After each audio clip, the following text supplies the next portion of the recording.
Hi, I'm going to read you another story.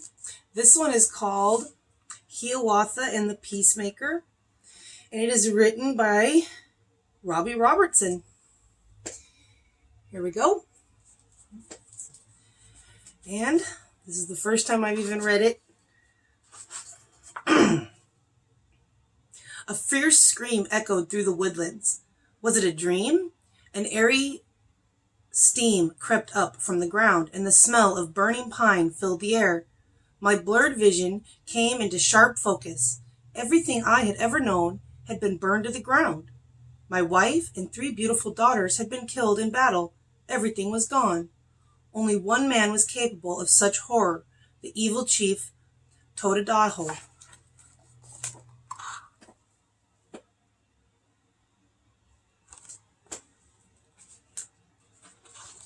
I took shelter up the river. I had only a small fire and a place to sleep. I dressed my wounds with leaves I gathered from the bush. Days, then weeks went by. Consumed by anger and hunger and sleeplessness, I could think only of revenge.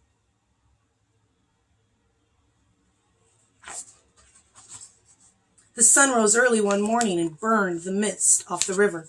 It was as if a path had been cleared for what happened next. Blinding reflection came off the water, and from it a man paddled gently toward me. As he reached the shore, I realized the reflection was caused by the sun hitting his hand-carved white stone canoe.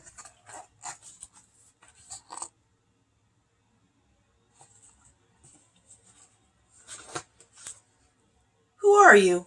Why have you come here?" I asked. He answered only with a smile and handed me a string of wampum shells as an offering. We stood quietly, observing each other, and then he spoke softly, stumbling over his words. I know of your pain. I know of your loss. I carry a message of healing. I have come to tell you of the great law.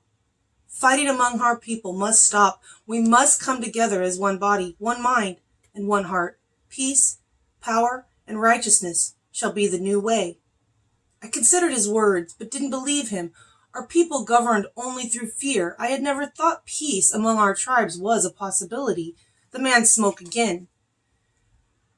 "Travel with me to the land of the Mohawk, and let us spread the good word. As you can hear, my voice is quiet, and my words difficult to understand. I know that you speak with power and confidence, and that your voice carries straight to the heart. I need your help, my friend. I need you to help me carry this message."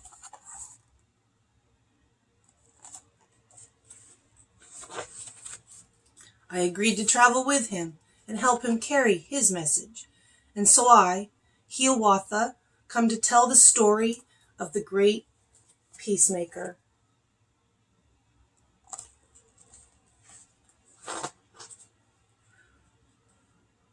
I stared at his stone canoe, bewildered by its ability to float, but we paddled off, and with every impossible moment that canoe glided across the water, I became more of a believer. When we arrived at the land of my people, the Mohawk, we were greeted warmly. The chief and the elders were summoned, and we gathered in a circle. A few clan mothers looked on with curiosity and concern. The Peacemaker closed his eyes and placed his hand on my back. Somehow, he had the power to move his message through me. I began to speak his words. "Peace, power, and righteousness shall be the new way," I said. "We must join together. All nations will become one family. Our people shall have one body, one mind, and one heart. This is the message of the great law." The clan mothers nodded in agreement, and a sense of relief spread over me. But then the war chief spoke. "We respect your message, but we cannot join you," he said. "How can we know if your words are true? Totadaho is too strong, too violent. Our people must be prepared to fight." The Peacemaker quietly stuttered. "The great law is more powerful than any one man. We will return with proof that our nations can join together."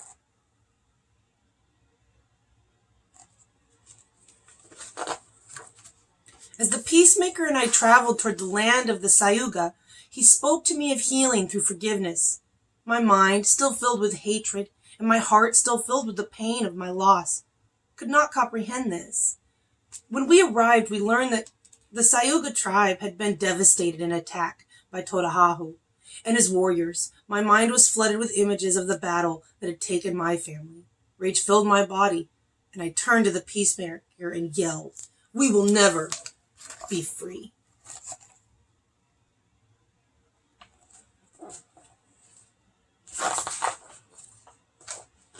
In an attempt to soothe me, the Peacemaker asked me to sit with him and the Sayuga Council. He looked deep into my eyes, and he spoke to the people. "I do not see defeat," he said. "What I see is a passage to a new way of life. Join me, and together we can spread the peace rather than war, love rather than hate, unity rather than fear." The Peacemaker placed his fist over his heart. A feeling of strength and trust ran down my spine. With new hope, we headed toward the great hill to see the Seneca people. The Sayuga chief followed us in his canoe. Together, we paddled as one nation.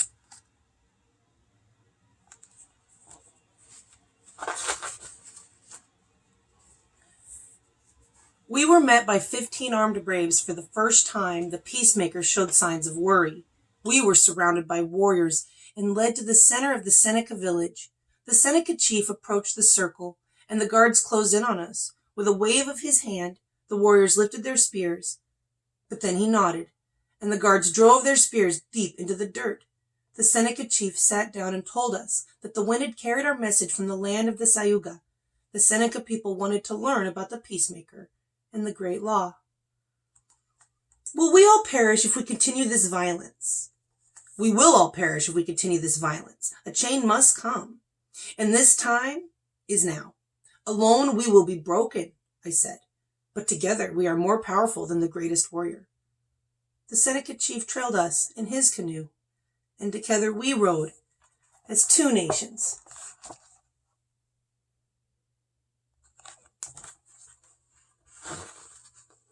Guided by the moon, we trekked through the forest to the land of the Oneida people.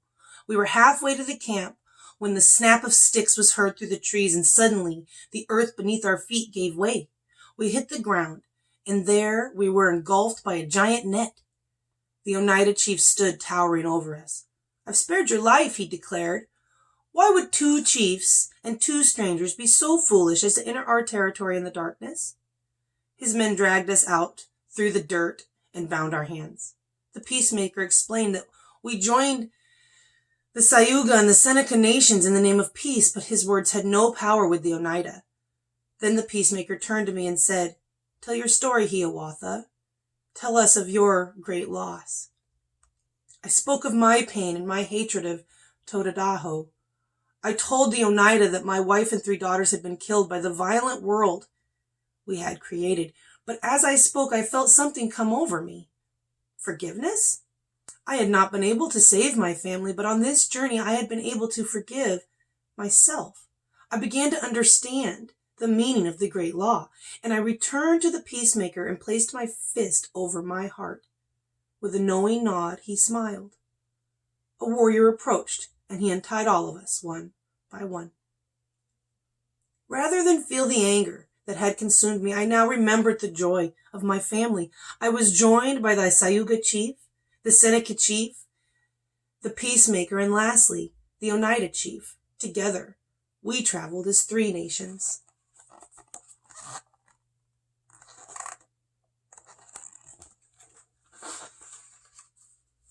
The time had come to return to the Mohawk people with proof of our message. When we arrived, they were impressed to see the 3 chiefs with us. The clan mothers had a glowing look of approval. But the Mohawk chief told us that word of our mission had traveled to Todahahu. His evil is too great, he said. Your message will only bring harm to our people. Angered by his lack of faith, the Oneida chief pressed the sharpened tip of his staff under the chin of the Mohawk chief. We no longer use violence, said the Peacemaker as he reached out and lowered the staff from under the chief's chin. The Peacemaker led us to the tallest oak that towered over the Mohawk River. I will climb this tree, he said, and your men shall cut it down. But I will not perish. The river will catch my body and carry it to safety. then you will know that my words are true.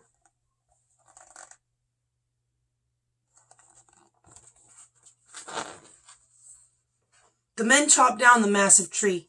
It crashed into the icy waters and the Peacemaker vanished. I stood silent, stunned by his foolish stunt. I feared the Peacemaker had sacrificed himself at a critical point in our journey.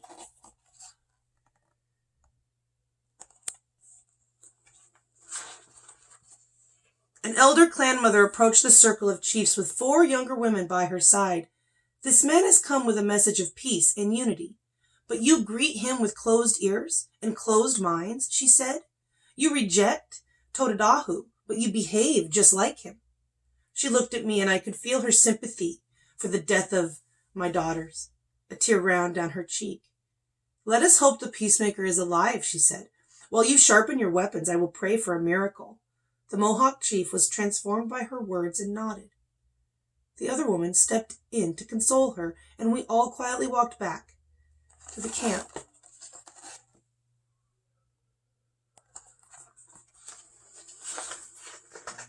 When we arose in the morning, smoke from the river's edge caught our attention. We hurried down to find the Peacemaker sitting by a fire, patiently waiting for us. The older clan mother draped a blanket across his shoulders, and relief spread among us. Filled with emotion, the Mohawk chief agreed to follow us in his canoe to the land of the Onondaga to confront Chief Totadaho. Together, we paddled as 4 nations.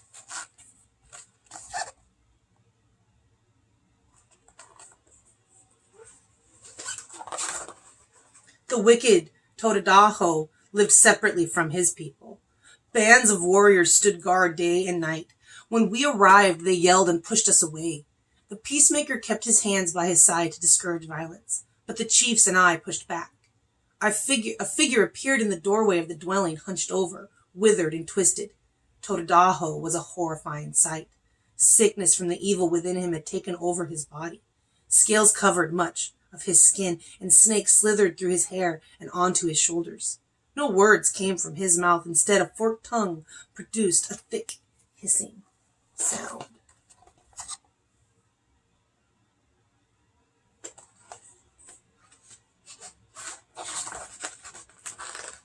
My anger returned and I wanted to destroy Totadaho. The chiefs continued to push against the warriors. The fighting grew until something unexpected happened. A soft, haunting melody of purity and truth came floating through the air. Spellbound, all lowered their weapons. The hymn was coming from the lips of the Peacemaker. His melody had stopped the fighting, and his song drifted through the air.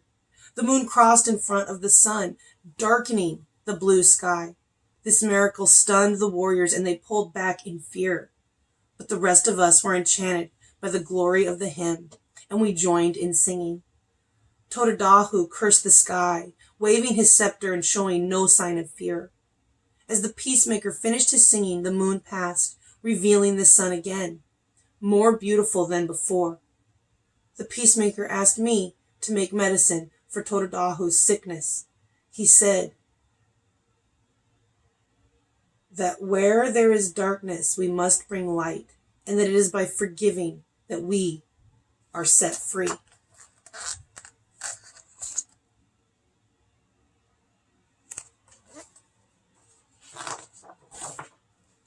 I gathered roots and herbs for the medicine, but how could I heal a man who had brought me such misery? How could I forgive him? Yet I put my heart and soul into the potion, and with this action my anger disappeared. I entered the hut with the medicine paste and fresh water. I explained that every day some of the paste must be mixed with the water and drunk. Totadaho grabbed the medicine from my hands and drank. His strained breathing eased. The evil look in his eyes softened. He appeared to wonder why a man to whom he brought so much pain would help to heal him.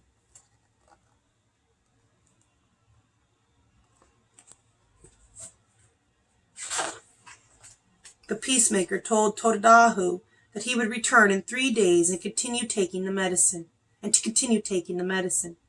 We traveled back to the people of the Sayuga, Mohawk, Seneca, and Oneida, and told them of our encounter. On the 3rd day, a mass of people followed us to the land of the Onondaga. to see Chief Totadaho once again. Totadaho's voice had returned, but he was still hunched over and sickly. The Peacemaker approached him, and with all the tribes watching, placed his hands above his head and chanted. Totadaho let out a scream, and the snakes slithered from his hair into the grass, where they belonged.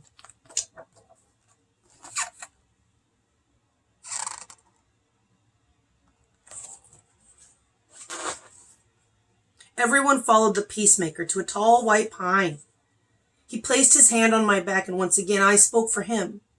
People of all nations must now come together as one. Beneath this tree we shall bury all of our weapons of war. This will symbolize the end of our fighting. The men uprooted the white pine and threw their weapons into the hole. Now we will replant this tree, and it shall be called the Tree of Peace.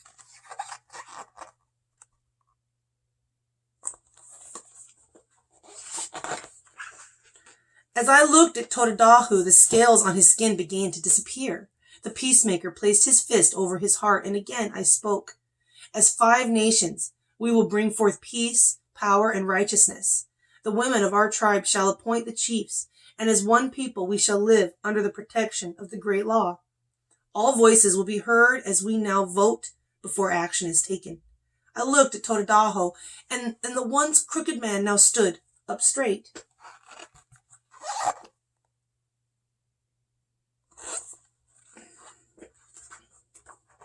Atop this great white pine shall live an eagle that will look over all 5 nations. And that eagle shall be you, Totadaho. You will be the great keeper of peace and the protector of all the people. The men and women of the Mohawk Nation began to stomp their feet in unison. Clapping came from the Sayuga. A chant formed between the Onondaga and the Oneida, and the Seneca pounded drums. The rhythm grew louder, in perfect time, and the melody soared through the pines. I looked over to Totadaho, and he was gone. A beautiful scream echoed through the woodlands. And as 5 nations, we looked up to see an eagle perched atop the Tree of Peace.